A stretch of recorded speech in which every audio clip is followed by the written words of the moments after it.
Virginia's live? Okay. I'm bringing their slides up now. I'm bringing their slides up. Okay.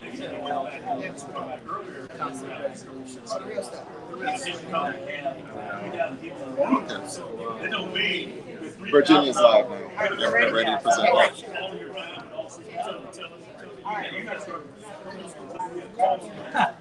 All the other rooms are ready. All rooms are ready. All right, we're ready for the next session. All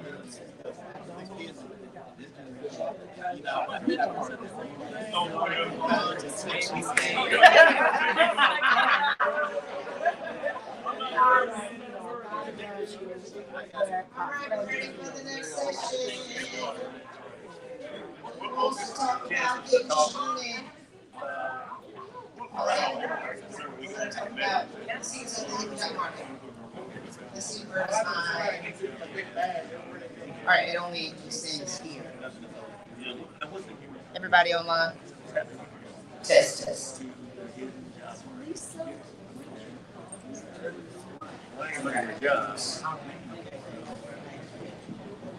Y'all ready? This is the secret to the hidden job market. Oh, I'm not going to work nowhere. That's what I just told you.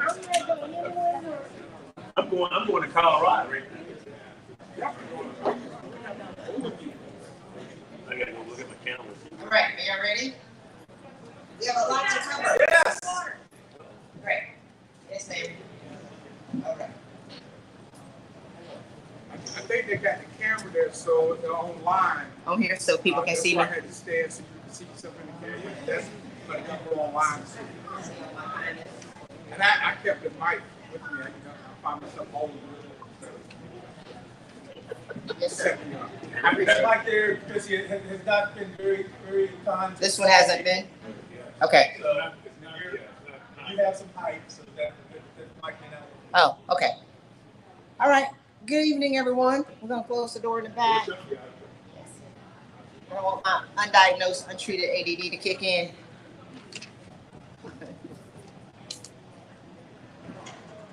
All right. So, in the room, Anaya, so everyone's almost retired. Are you a junior officer? What's your status? Yes, second lieutenant, Marine Corps. Okay. Are you going to stay forever? You don't know? It's okay if you don't know. No, I don't know, but I want to stay. Okay. Where everybody's. Are you? Okay. You're gonna transition. Okay. My belief is that anybody who retires at the 0506 level should be making at least $625,000. Right? And if you retire at the general or admiral level, it should be 1.2. That's my marker. Well, I didn't get You didn't get that memo? No. So what I've been doing for the past 6 years is assisting women with getting promoted. But my impact, I'm just gonna say it, has been 25 years, right? So I started mentoring people in 2001. We call it mentorship. Y'all already know in the military, Coast Guard is free. Once I left the Coast Guard in 2012, in 2017, I started a business where I started to mentor women. God said work with women. I said, I don't even like women. I like y'all know. But I don't like women. These civilian women are a little different. And then I didn't make money for 3 years. And then I said, Lord, I am thine willing servant. Who do you want me to talk to again? But I needed to be able to compress the impact of what I've done and prove what I did in the Coast Guard out in the civilian world. So we've done $420 million in salary raises and small business revenue since 2019. And if I can do that for women, this year I've expanded back out to now talk to men, and I can speak both languages. 28 people double their salaries, 18 triple. One of my clients that her salary working 20 hours a month. 12 received 7-figure packages, and 2 were promoted 3 levels up in the same organization, 1 in 90 days. So a lot of times when we think about how to get promoted and how to get another job, it looks like a maze to a lot of military people. Senior people is completely different, and that's what we're going to talk about today. But I wanted to give y'all my stats. Is anybody impressed with the stats? Okay, great. So my question in 2025, can you even get more money? Are y'all open to receiving more money? Are the people online open to receiving more money? because it's so much fear mongering and people are telling us what we can't do and people are talking about the markets, but somebody's gonna get rich because when the ish hit the fan, more millionaires are made in times of chaos and challenges than they are in good times. The number of millionaires in the U.S. doubled from 2019 to 2020. Did y'all know that? And that number has held steady. In 2023, Forbes reported there was going to be an increase in the number of millionaires worldwide by 2026. This was before the election cycle. So money doesn't have a marker of who it's allowed to go to. I think that we just should open ourselves up to it. And so when you think about here with the buttons and the marbles and y'all see the safety pin here, this is a cluttered mind. This is the mind that's distracted, thinking about all the things that can go wrong or what shouldn't I do. So at the top, in the top middle picture is $300 bills. I can't even get more money in until I let some of my limited beliefs go. The limited beliefs of what they told us when we left the military, what's allowed for military people to have, and what I've learned in the past. I was teaching military people how to get jobs from 2014 to 2016. When senior people leave, military people just want to, or I would say more apt, I'm not going to say everybody. You try to bridge the gap between how much you were making and how much you need. Does that make sense for the new job? So a lot of people take these low paying jobs and then you're harassed by semen gooblots. And I think Grady told me the Marines call it schmuckatelli, right? So one of my mentees left the Coast Guard, retired as a commander, and let these guys drive him crazy at Google. And I'm like, you spent 23 years in the Coast Guard and did very well, and you go to Google and you get harassed by semen gooblots. So I cussed him out because that's what I do. But now he's doing very well as a global leader at Facebook, now Meta. So the goal is, do you have the mindset to receive more money? Do y'all have the mindset to receive more money? I like to do participation. Are you ready? Okay, great. Raise your hand. So this is what I learned about in challenging times. Passion is going to beat experience all day, every day. And the challenge that we have as military people, we're so brilliant and can do a million things. I work with Mo Ifimba. Mo can do 1,000 things. I'm like, but Mo, what's the one thing that you're going to be passionate about? What's the one thing that you want to do? Now, the qualifications and things he can do is like 20 things. We can do 20 things very well. I went to Harvard Business School in 2016 because I was trying to market my services to civilians, but I didn't speak civilian language. So I was just sitting there the whole time translating. I was like, so that's how y'all say that. Okay, that's how you say that. I'm like, wait, y'all actually have people who help you with change. Because y'all already know, we are the change management. We're the COO, the CFO, the CEO, the head of HR, the change management experts. We're the leadership, management, and development people. So in one rank, captain and commander, we do 12 jobs. And when we go into the civilian world, they just want us to pick one. So when you're able to pick one, it's like, what are you most passionate about? And so we got to Mo is leadership and development. He loves to mentor people. That's his jam. And I'm like, okay, so let's now shape your resume to be around what you're passionate about and not all the other things that you can do so they can put a dot on you. Y'all have been out for a while. How many of y'all know the civilian world? It's a snoozer. It's so boring. Yeah. Is anybody bored or no? Y'all are bored? I call it a snoozer. Yes, ma'am. It's a snoozer. The IBM. I'm on IBM's board. Okay. Okay. I was saying we're bored. B-O-R-E-D. IBM's board is not boring. But you're on a board. A board is not boring. No, it is not. I do want to talk to you about that board service, though. I want to get into that board life. But for a lot of people who retire or resign, they want us to pick one thing. Passion is going to beat experience all day, every day. Passion is going to beat 25 years of experience all day, any day. They would rather hire a passionate person at $600,000 than a qualified person at $150,000. So whenever you figure out what you're passionate about, now we're going to write your resume to now reflect what you're passionate about. Is anybody doing anything that they're passionate about? You love the boards? I love the cyber domain. Okay. So that's one of the reasons I went with IBM. Okay. You just have one board, or are you sitting on 6 boards? Just one? I know how to focus. Okay. Yes, ma'am.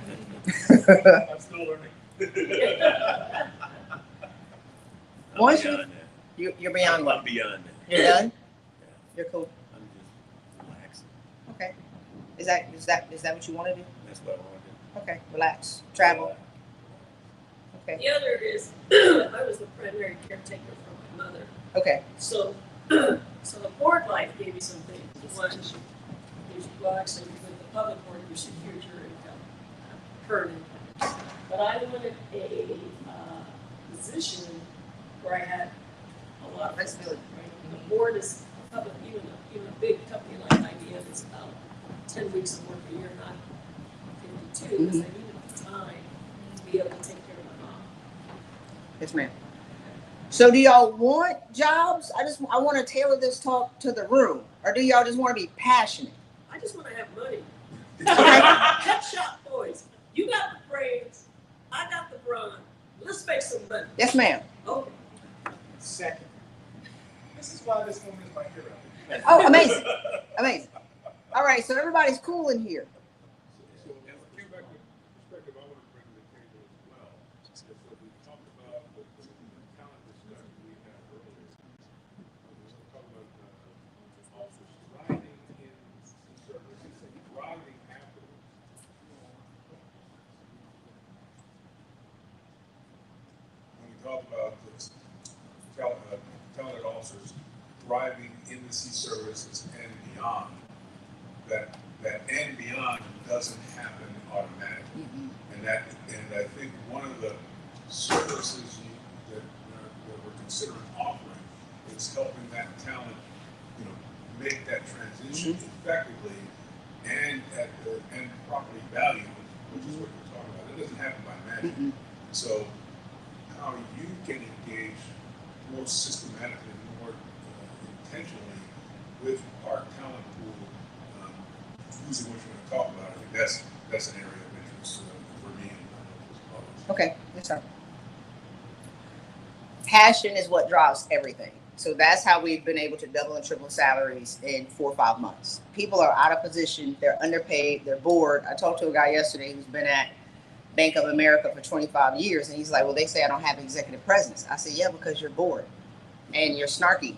And when people say stuff, you're out of position.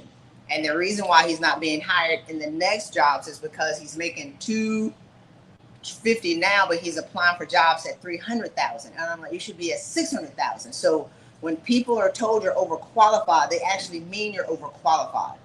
And a lot of minorities get their feelings hurt when people say you're overqualified. They're actually telling you you don't belong in this job. Go 2 levels up.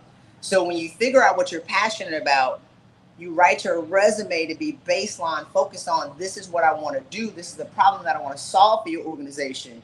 And then you use that to now write your LinkedIn profile. So we're accustomed to writing fit reps and OERs. Be very specific about the quantifiable things that you've done. People write resumes that are so boring, and we've read resumes in this room for people who want to come in. They're so boring. People should be excited when they read your page and a half. Nobody's going to read a 10-page resume. And a guy sent me in my inbox, which I recommend people don't do. I'll be like, man, I'm busy. He was like, Christy, can you read my CV? I said, man, this thing is 10 pages. I lost interest. Nobody's going to read a 10-page, whatever it is. So LinkedIn has Sales Navigator. How many of y'all know what Sales Navigator is? Okay, great.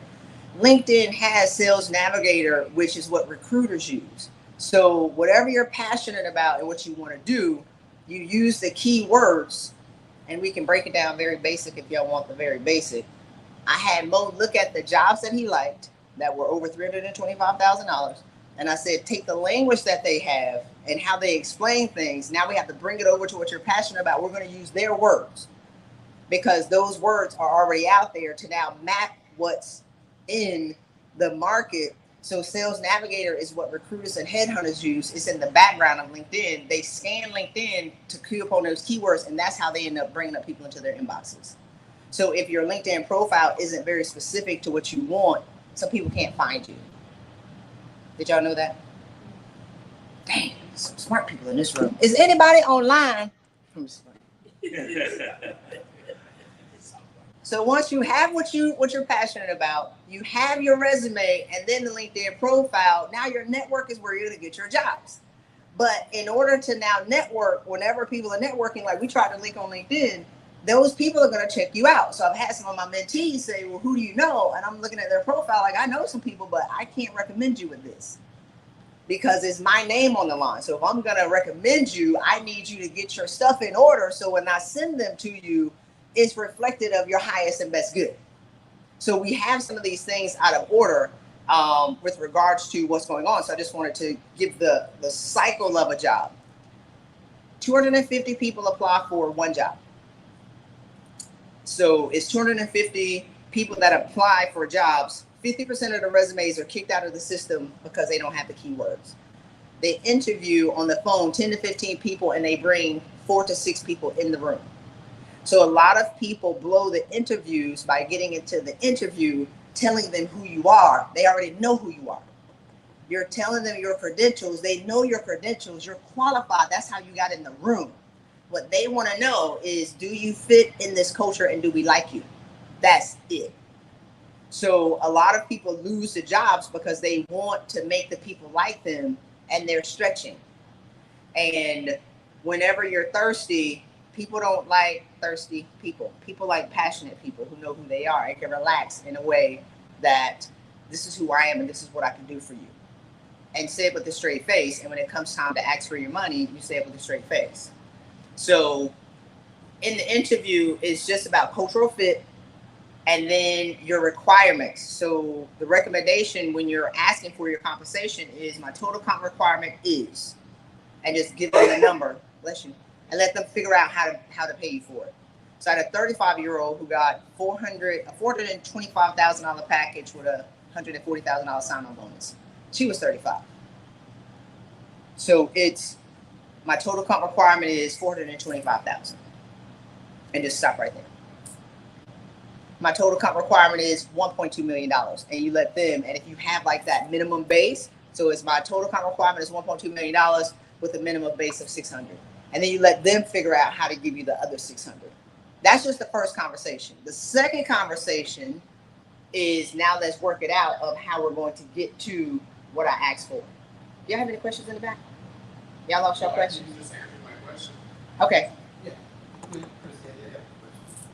you mentioned something about overqualification. A few years back, I wrote a paper that I was concerned about overqualifications because I was in a meeting and one person had said they had 5 masters. That's too many. All right. And so when I wrote this paper, I pointed out the fact that, and I was blessed in my civilian life to interview and hire a lot of people. And I don't ever recall hiring somebody because they had more than 1 master's. Mm-hmm. All right.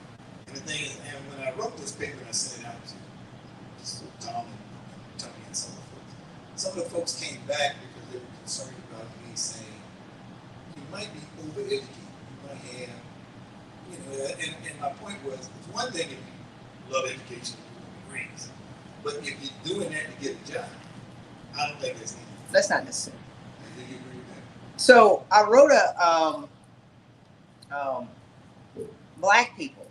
I love them. I'm black. I don't identify as black or black. Some girl make a statement. I have to say that in rooms. It's just kind of funny. Anyway, black women love to get degrees, right? And a lot of that isn't based on I want to get another job. A lot of that is based on childhood trauma of being told that they're not smart. So they're getting the degrees to prove to people that they're smart, but they're not attaching the value to themselves when they get to the degree. They're attaching the value to the job. So they're applying for low-level jobs that they shouldn't be in because they're not attaching the value to themselves. And I wrote an article on why is a white man's PhD more valuable than a black woman's. So I was talking about Dr. Benjamin Hardy.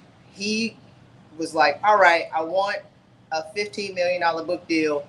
I'm going to get this PhD, but while I'm working on my PhD, I'm going to build my list for blogs. So he started blogging. He had like one of the most popular blogs on Medium, I think 2018, 2019, and ended up getting a $15 million book deal. So he had built an audience before he got his PhD. Black women say, I want to get a degree because it's going to help me make more money. They don't have a plan for the degree. And so once they've spent 4 or 5 years and their money, and then they be like, now I have my degree, who's going to pay me? That's the wrong, we got to reverse engineer it. So I've seen this. There's a difference with military people because we're brilliant. We can have 1 million degrees.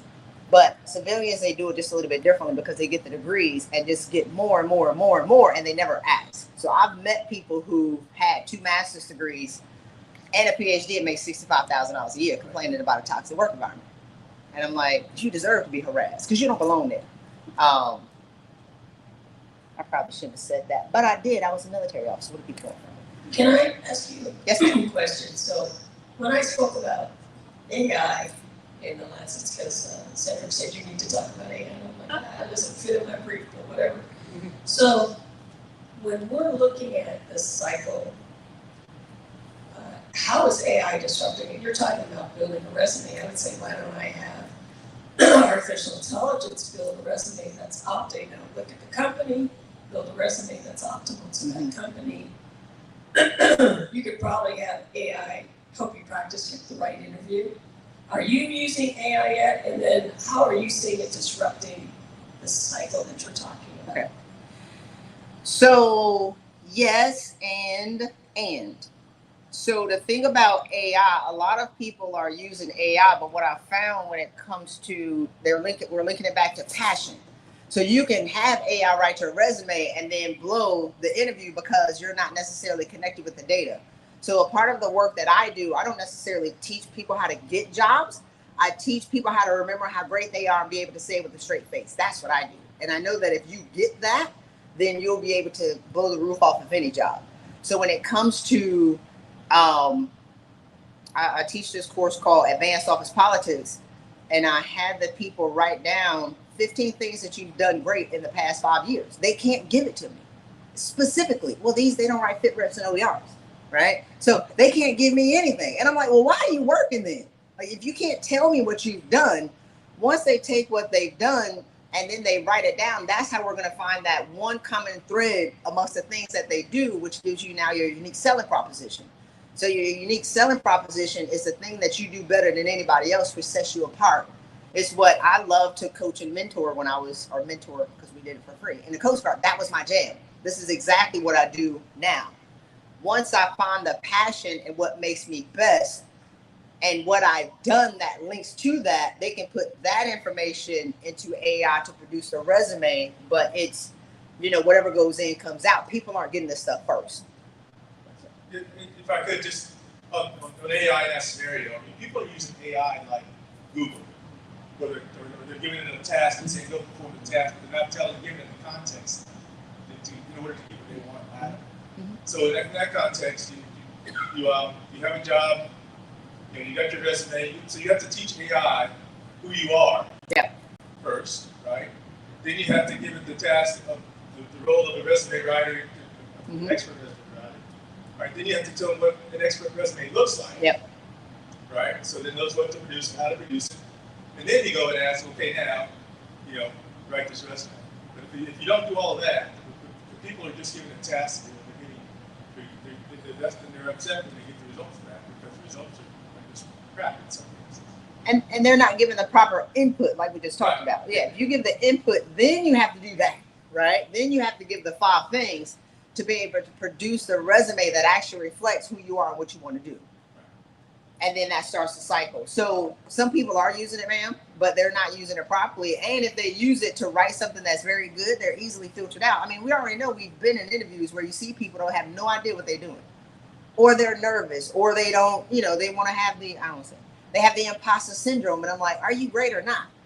There is no imposter at the senior levels, but once you're able to do the work to say this is who I am and I do it the best, like that's the work. So if we get the first foundational thing is to own how great you are and say it with a straight face and don't blink whenever people ask you about it. You have any questions before I go to the next slide? Yeah.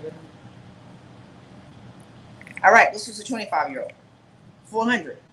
So the $25,000 sign-on bonus was a different job. She actually corrected me when I posted it. She's like, no, my bonus was 140. I was like, all right. So when they asked her, they interviewed her and they liked her. They said, how much? She says, my total comp requirement is 400. When she left, they said, okay. When she left, they said, we're sorry. We interviewed you for a manager job. Directors make 400. So in the interview, when they said how much, if she would have said, what's your range? They would have looked down and been like, our range is up to 200. She didn't say that. She said, this is what I want. So they changed, they went to committee. They took 2 weeks to change the org chart to give her what she asked for. So a lot of times when people ask for a range, you're now allowing them to determine your value, not going in a room saying, this is what I want. And she was just practicing. So she was like, I'm gonna see what happens. And she got it and she's still there. This is my client went from 210,000 to 635 in 4 months. She was undervalued in the job, saying that she was being harassed. She was just out of position. So once she got clear on who she was, this is who I am, this is my unique selling proposition, she comfortably asked for $635,000. She went through 7 interviews and met 25 people. So it's popular on LinkedIn for people to say, it don't take all that to get a job. And I'm like, it does take all of that. It costs 1.5 times the amount of the salary for a bad hire. So they're very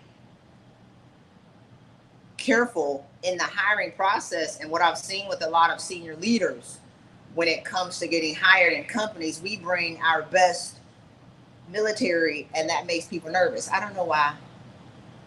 I don't like, it's interesting. Like I used to study this. It's like we bring our best military and we are eyes in the boat and we talk very direct. That's sometimes how we just show up and it makes people nervous. So they like senior leaders who've been out for 3-4 years when the world is just loosening you up a little bit, which is, we just need to be more comfortable with who we are. All right, that's Dion. I just think one thought on that, particularly for folks who are transitioning.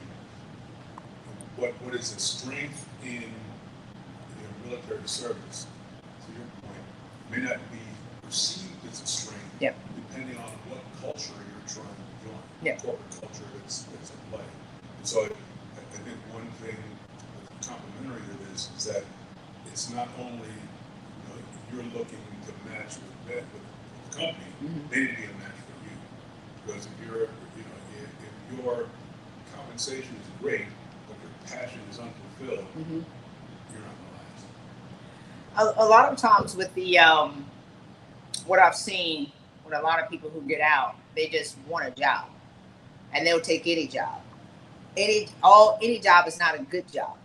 You got to be passionate. Like we agreed to ourselves when we said we're going to pass the 10-year mark. We all had this fantasy of if I stay past 10, I'm going to be happy when I retire.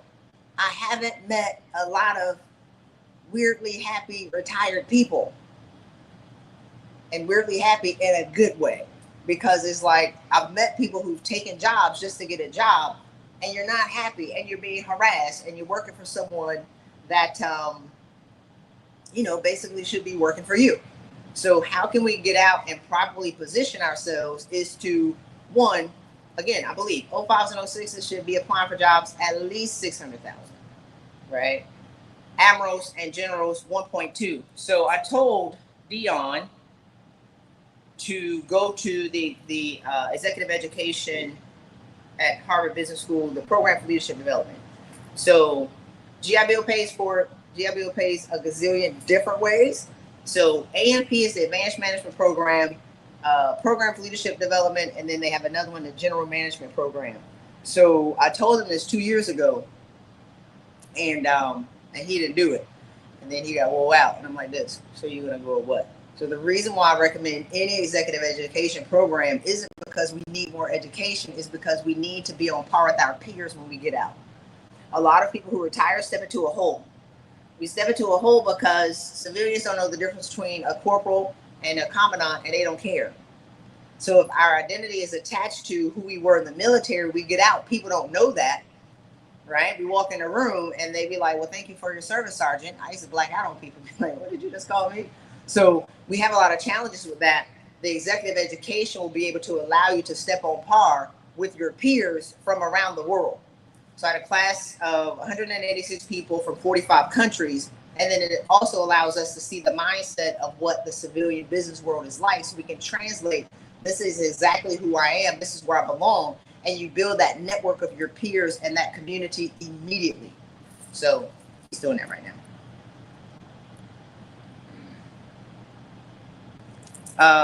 One of my clients, 4.5, that's her salary, and it took her a year, but it took her 6 months to do the work. So she went from $500,000 a year to $200,000 a month in 6 months. All right, back up. Mindset plus tool set plus skill set equals assets. So tool set is your degrees. 5 degrees is too many. If you get 5 degrees, it's because you don't have the mindset.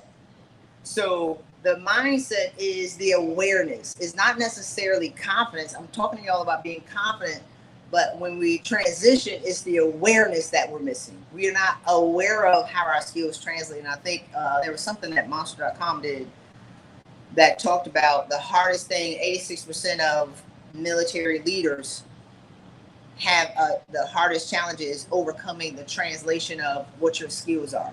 I think if we start to look at those things before we transition, that's the come up. A lot of us wait. What time is it? Because I don't have a clock up here. I need to know when I have 35. So I'm talking until the top of the hour? Okay, great. I got 25 minutes.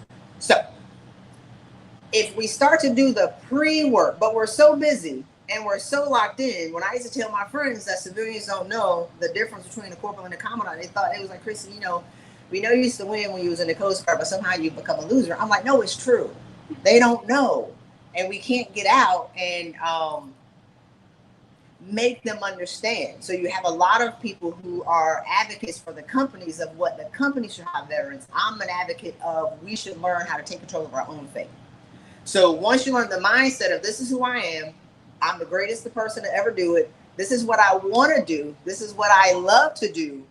You already have the skill set, or you already have the tool set. The tool set are the degrees, the experience, the background, the credentials, everything that you've done to now take that into the skill set, which is being comfortable with who you are, writing a high convertible resume, being relaxed in interviews, telling that you're the greatest to ever do it without blinking and a straight face with a relaxed, confident demeanor. And then the assets is the money. All of it. I want all my money. So 2019, this was actually a lieutenant. I think she got out at a lieutenant level. She worked with a company for about 10 years. And she was like, I want to be 40 under 40. I'm like, for what? Well, I want my company to see me. I'm like, they see you. Just ask for more money. Doubled her salary in 4 months. And then in 2023, she left that company after 15 years and got a $1.5 million comp package. And this year she left this company and now she lives on the beach in Jamaica. So the money is there. A part of the conversation that I want to have with y'all today is to show you what's possible. And are we willing to own? And that's the hardest part when we leave, is because we're so confused about how people see us.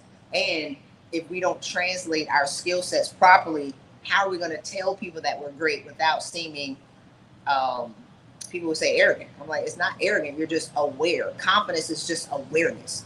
Awareness that I'm great. Y'all already know senior leaders like people who will say they're great. We can chest bump and then we can go to lunch. We're not going to get mad at a person who says that they're great. We're really turned off at the people who want us to pump them up and be confident. I'm like, that's not my job.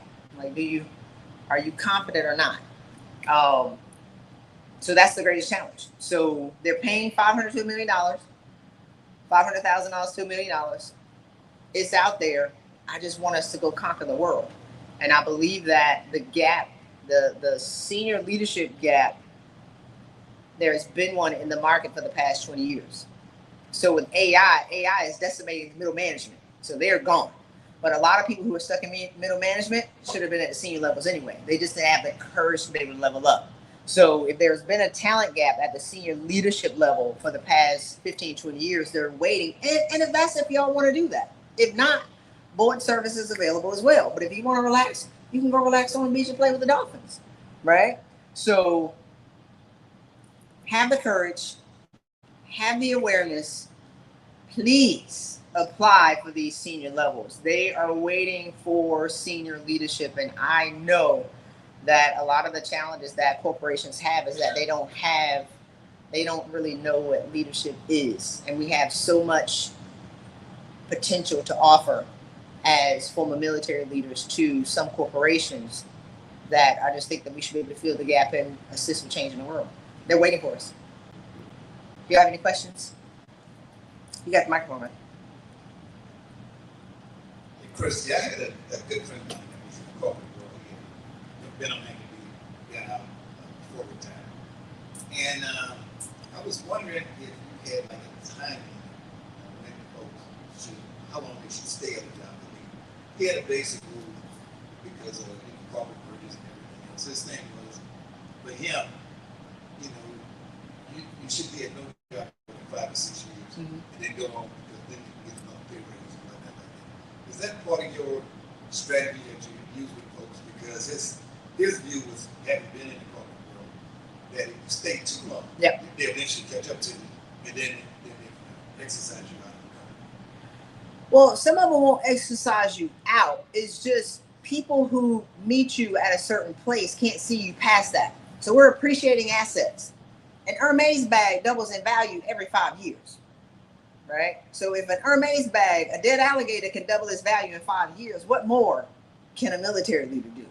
So if we are in a job, let's say if you go to a job, you're making $425. In the next 5 years, you could be able to capture that value because you have experience that you've brought. You have the results that you've brought. So at $475, now let's go for $675, $725 for like the next role. And if you stay in that job, you're now languishing. And $425 is pretty good. So a lot of people are stuck on safe and they're stuck on pretty good. Now, if you want to stay there, fine. But there is also an opportunity to be able to go somewhere else. And a lot of people are afraid to leave their jobs because they think I have to work harder. But you don't necessarily have to work harder. It's now taking the requirements of what you want into the next role. So 3 to 5 years are about my max. People who've been in jobs for 25 years in the same job, like the guy I was talking to yesterday, I was like, it's like they can't see you past. You know, if you have kids, you have a baby, and your baby's 25, you still see a baby. I'm like, it's the same thing. So they can't see you past when you came into this organization. They can't see past that another organization will be able to reflect who you are with your 25 years experience. So that's the challenge to solve over that. We're appreciating assets. And is it, how do I say this? Greedy. I've seen a lot of military leaders don't want to be greedy. I was like, man, that's your value. Like, they wanted my boy to take a raise and he wouldn't do it. He was like, well, I don't need it. What? Oh, I just got my VA paperwork filled out. We're good. We can pay our bills. We do this. I'm like, they had to harass this man to take a raise. He said, I don't need it. I'm like, but we make more money. The whole goal of making money is to give it away, right? The whole whole goal of making more money is to be able to give more. So, you know, is it right and ethical to want to be a multimillionaire and billionaire? Absolutely. How much greater can we do for the world if we had more money? Price Pritchard talked about in U Square becoming a center of distribution. He says the goal of making more money and to prime yourself to receive more money so you can give it away. He's like, so it's not more about what you're going to do when you get more money, is who's going to be blessed when you receive more money. So that's my goal. It's like, if I make more money, I can give it away. You know, it seems like, I mean, you talk a lot about, you know, what you're worth and so forth. But one of the things you don't talk about kind of like Admiral Howard. I left the CIO job for Marine Corps, went to work for IBM. Yeah.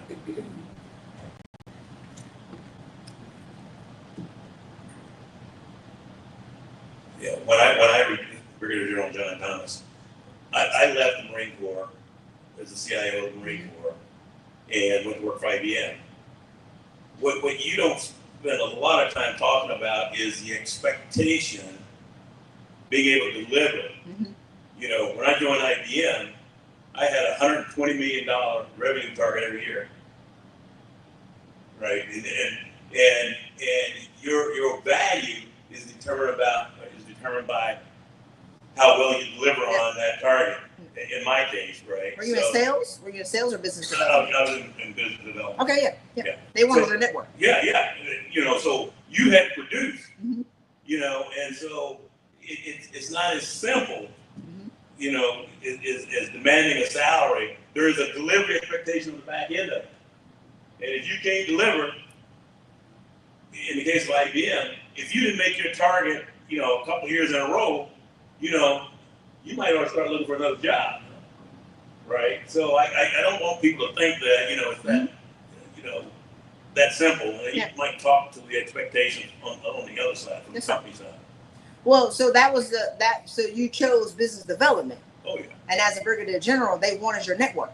Yeah. So what they wanted from you were your connections. Yeah. And what I like to do, like I told my boy, I'm like, you should be making $1 million. It's like making them millions of dollars. But so that's the thing, right? So in the negotiations, what a lot of senior people, when they want senior people, they want you, especially at this level, they want your network. Yeah. And so if you know that going in, you're able to negotiate at a different level of, if I bring you this business, I'm going to expect a certain percentage of it. Because we get out and we're like, oh my God, they want us, they're going to pay us. And it's like, no, they want your network. That's right. And if you want my network, then I want 15% of whatever I connect with you. So did you do that, sir? Yeah, absolutely. Okay, great. So, but that's a different. I pay my way. That's why you're chilling. But that's a different. That's a different role. So what I'm saying isn't, some of it isn't all blanket, right? Because that was a specific business development. As a brigadier general, they want your network. Y'all have a lot more leverage when you leave and when you're making those negotiations. It's like, yeah, I can do it for you, and if I can't, fine. So it's that. Did you deliver though? I delivered. I know. I mean, I just like to ask a rhetorical question, right? So, but yeah, there is that pressure, but that was you knowing that going into it. I did know that. Yeah, that's a different scenario, but that's at the senior level.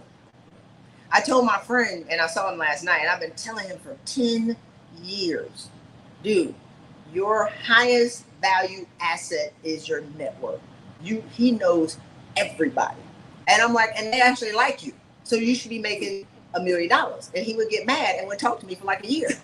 And then he calls me back. I'm like, my valuation of you has not gone down. And so last night I saw him at the karaoke.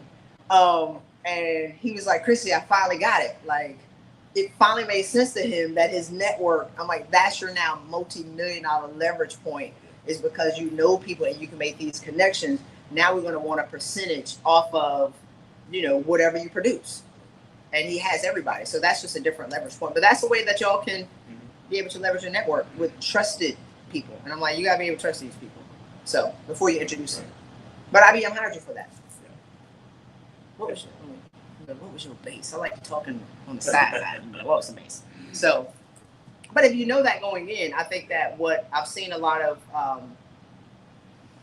senior people, when they retire, they take less than they could have because we don't ask for that much, because it's like it's just a dot. I know you got your money the way your smile went up. You got your money. But a lot of us don't ask because we're like, oh, I just need a job. And it's like, no, they want your network. And if they want that, you got to pay me for it. You got to pay me for my connections with a confidence and not an awareness. Great, Chris. I love it. What about the junior officers that may not stay in 2 hours, maybe like John, that decided they're going to do 10 years and they're going to transition, and they may be that 35-year-old that's decided that they want to go out this way, how do they contact you or people like you that can help them build a proper resume so they can display the passion for whatever they want to do? Okay. I have a resume course, so I'm on LinkedIn. A lot of people are on LinkedIn. You can check me out at ChristyRutherford.com. I actually have a resume course. It's only $99. I'm sorry.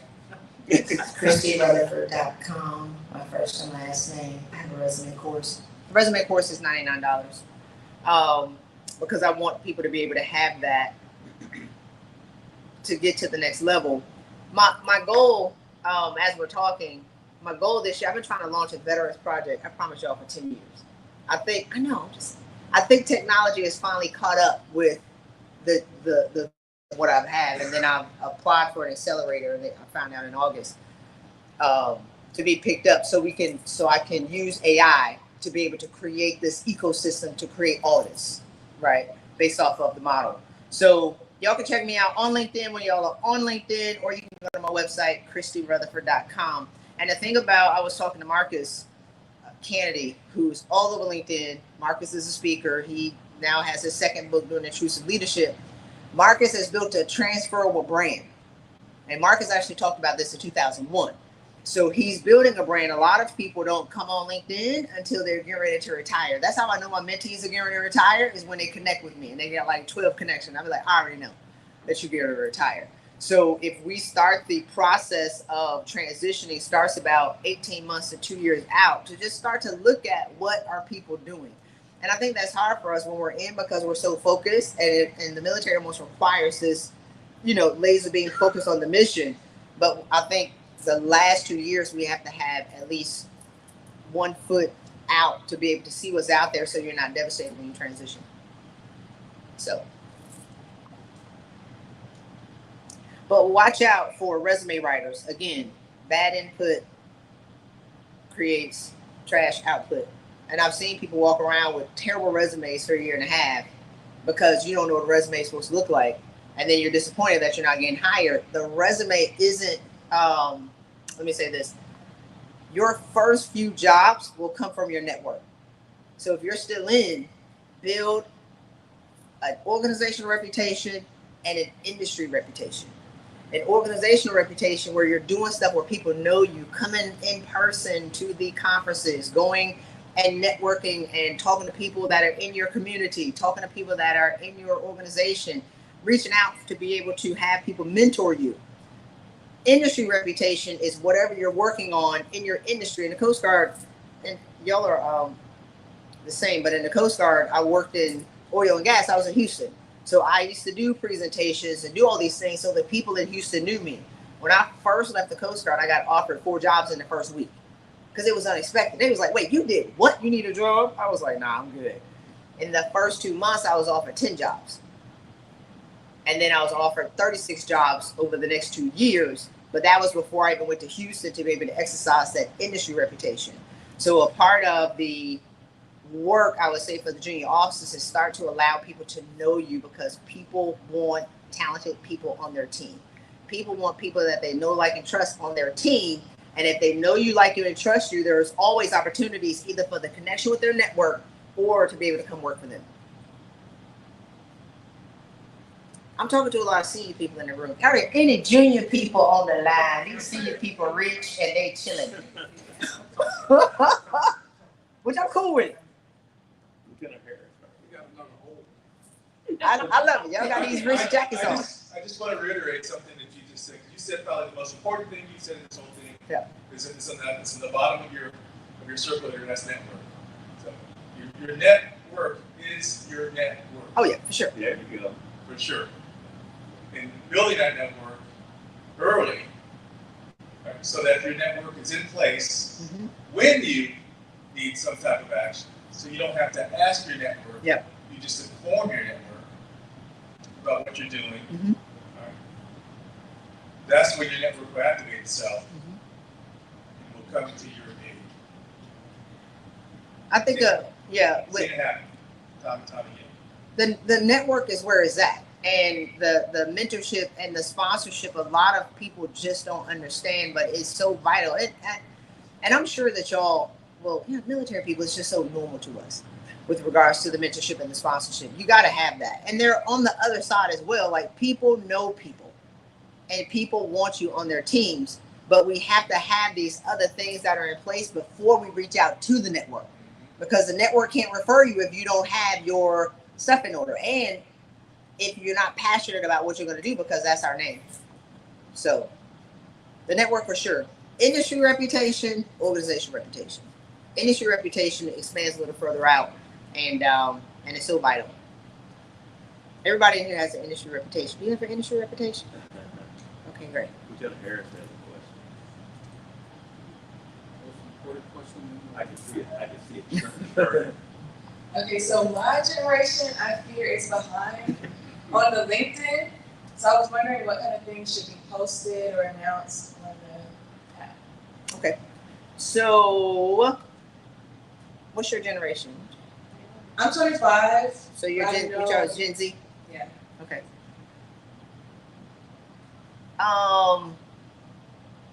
At 25, if you're one, I would just start looking at what people are doing that are close to you, because there's a gazillion people on LinkedIn talking about everything.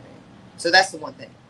And then figuring out, like, whatever you're passionate about, you can start just forwarding articles. You can forward a Forbes article and be like, this was a great article, right? You can forward Business Insider articles. So if you're not necessarily going to write an article, you can start to forward things that are more aligned with what you want to do when you leave, to just be able to build a presence. So you're just building a presence, and then connect with everybody that's in this room. Are you on LinkedIn? You on TikTok? I just created my LinkedIn. Okay, great. Well, connect with everybody in the room, and then just start to forward stuff. And you don't have to do it unless you're, I'm not going to say not do it, but when you start to think about transitioning is when you start to zero in on it. It's not as, I'm not going to say it's not as important when you're in, but a few years out is when you want to start to do that. Thank you. And build a brand. Y'all aren't behind. Y'all just doing something different. But I've talked to people who are talking about jobs, and I'd be like, well, how's your profile? They'd be like, well, I'm like, I can't talk. Can't take you seriously.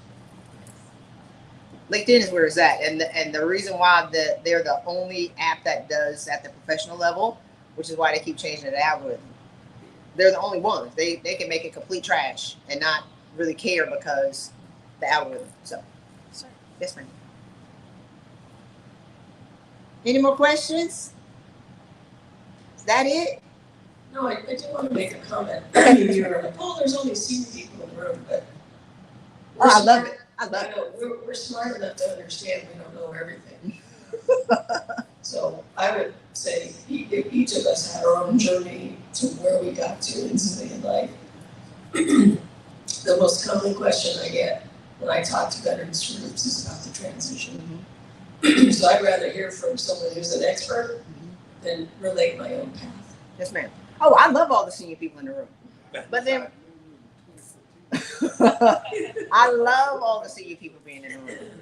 But but y'all have walked the path, and we've stepped in the holes, and we've done the right things or the wrong things, and we've navigated. We have so much to share. I just think that I talked to a woman. Her dad was in Army Corps of Engineers. He was a colonel. This was 10 years ago. The exact same challenges that military leaders have. And I call us military leaders because veteran means something different. Like, you say veteran, civilians, they mind go here. I couldn't even identify like being a military officer. They just go somewhere else. And I just got too exhausted trying to bring them back. So I just had to start to build my brand as, I'm Christy. A lot of people don't even know I was in the military. Right? And wait, you was in the military? That makes sense. But I couldn't leave with the military piece because it takes them somewhere completely off the reservation where I have to work hard to bring them back. I forgot what was going with that. You'd be like, but it's so many challenges when we leave. How do we make that easier? And that's just what I just talked about here. Be passionate. Create your network first before you need them. And when you step into your network, have your resume and LinkedIn profile done. And then when you get into the interview, don't shuck a job. Just tell them how great you are. So, we got the microphone.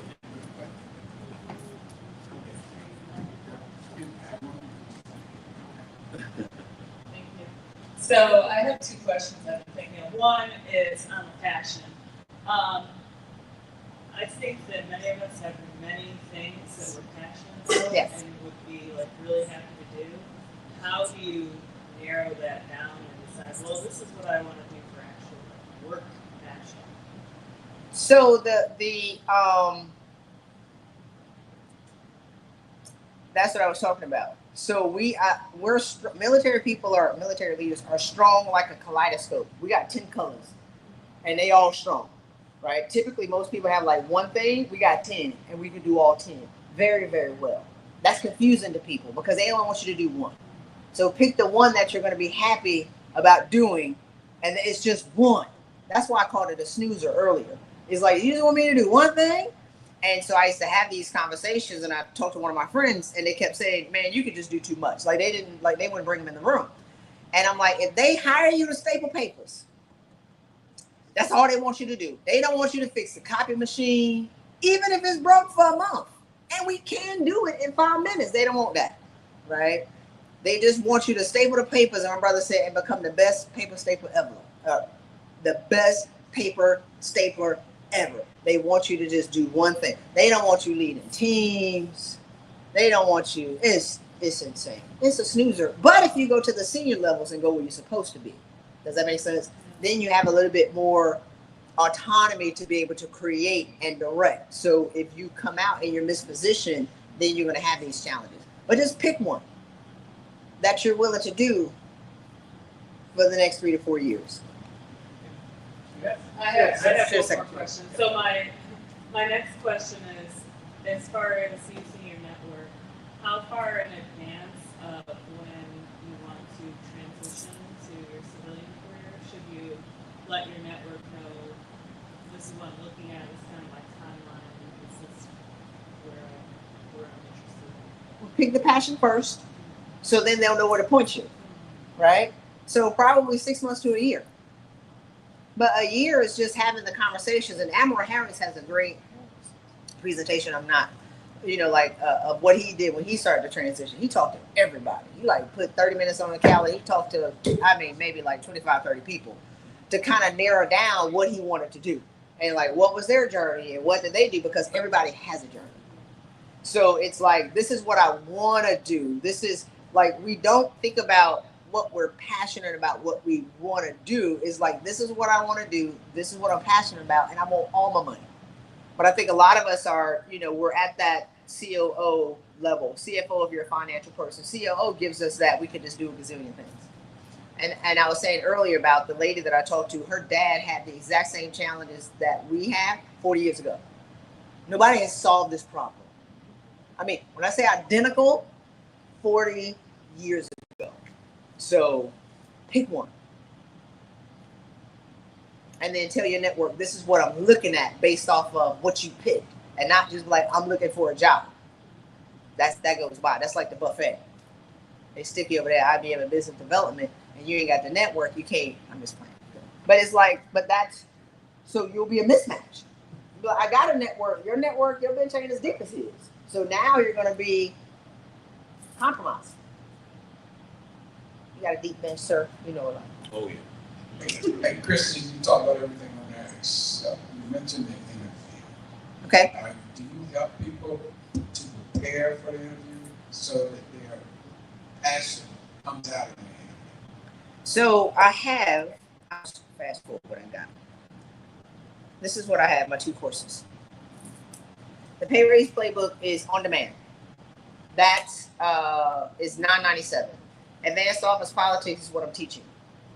So the Pay Raise Playbook is on demand. It's 2 live calls with my coaches where they help you prepare for the interview. But we have to do all the other stuff first before we even get there. So it's the background of what are you passionate about? What do you want to do? Why are you being squeezed in your job? And now let's talk about this is how we're going to ask for your money. This is how we're going to negotiate. This is how you're going to do in the interviews. But all of the previous work has to be done before we even get to the interviews. Advanced Office Politics, it's going to be so fun. This is how we get to the 500,000 to the $1 million level.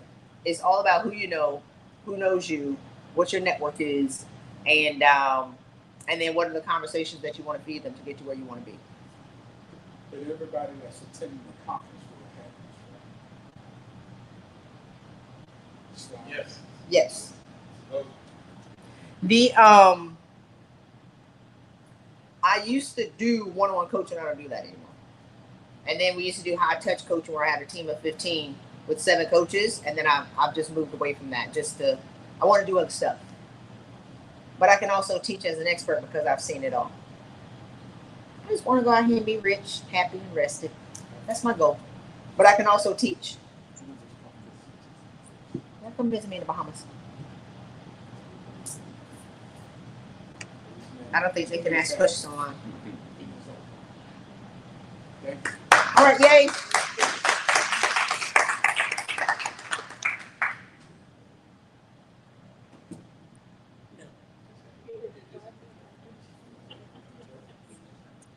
We ain't gonna hide Mike. Okay, great. I want to connect to you.